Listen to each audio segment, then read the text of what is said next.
নমস্কার বন্ধুরা, চলে এসেছি আবার মেঘালয় ট্রিপের পঞ্চম পর্ব নিয়ে। এর আগের পর্বগুলিতে আমরা মেঘালয়ের বিভিন্ন জায়গায় ঘুরেছি, যেমন চেরাপুঞ্জিতে অনেক কেভে গেছি, ডাউকি গেছি, তাছাড়া বাংলাদেশ বর্ডার ঘুরেছি, এরকম অনেক জায়গা ঘুরেছি। জায়গাগুলি যদি মিস করে থাকেন, ডেসক্রিপশানে লিঙ্ক দেওয়া আছে, দেখে নিতে পারেন।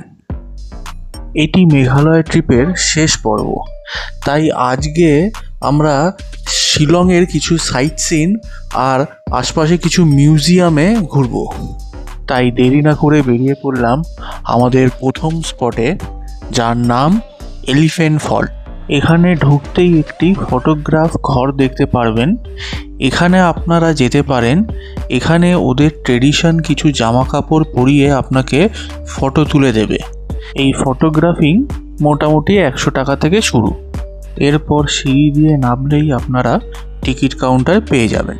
ওই আর কি 50 বা 100 টাকার মতো এন্ট্রি ফি ধরুন। এই হলো সেই এলিফ্যান্ট ফল।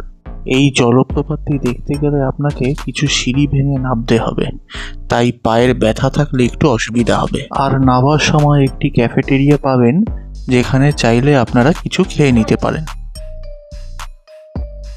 আমাদের এই সিঁড়ি দিয়ে নেবে একদম শেষ পর্যন্ত যেতে হবে, তাই দেরি না করে চলুন নিচে গিয়ে দেখা যাক এই এলিফ্যান্ট ফলটি কিরকম লাগে। এই হলো সেই এলিফ্যান্ট ফলটি। আওয়াজ দেখেছেন কিরকম? নিচ থেকে এলিফ্যান্ট ফলটি দেখতে এরকম লাগে। আপনাদের কেমন লাগছে কমেন্টে জানাবেন কিন্তু। এরপর চলে এলাম এয়ারফোর্স মিউজিয়ামে।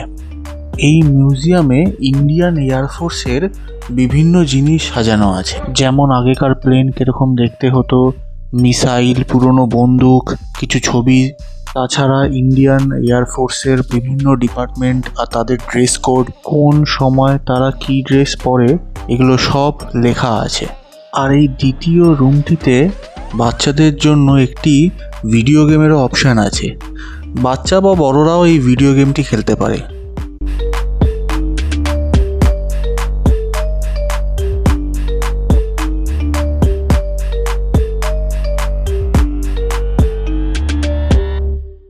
আর এই তৃতীয় ঘরটাতে মিজোরাম, সিকিম, আসাম, অরুণাচল এরকম বিভিন্ন জায়গার কিছু ট্রেডিশন আর তাদের কিছু ড্রেস, কিছু পুরনো বাদ্যযন্ত্র, সাজার জিনিস, এগুলো সব এখানে ডিসপ্লে করে রাখা আছে।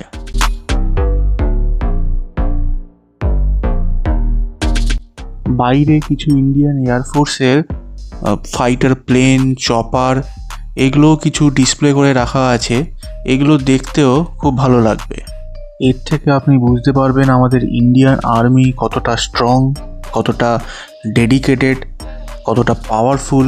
এ এক আলাদাই ফিলিং, যেটা আপনারা না গেলে বুঝতে পারবেন না। এই পুরো এয়ারফোর্স মিউজিয়ামটা ভালোভাবে ঘুরতে প্রায় ঘন্টা 2 টাইম লাগবে।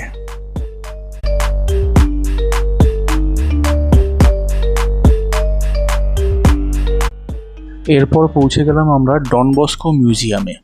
এই মিউজিয়ামের ভেতরে ভিডিওগ্রাফি করার কোনো পারমিশন নেই, তাই আমরা কিছু ফটোস তুলেছিলাম, যেগুলো আমরা একটি আলাদা ভিডিও করেছি, যার মধ্যে প্রত্যেকটা ফটো আপনি দেখতে পারবেন।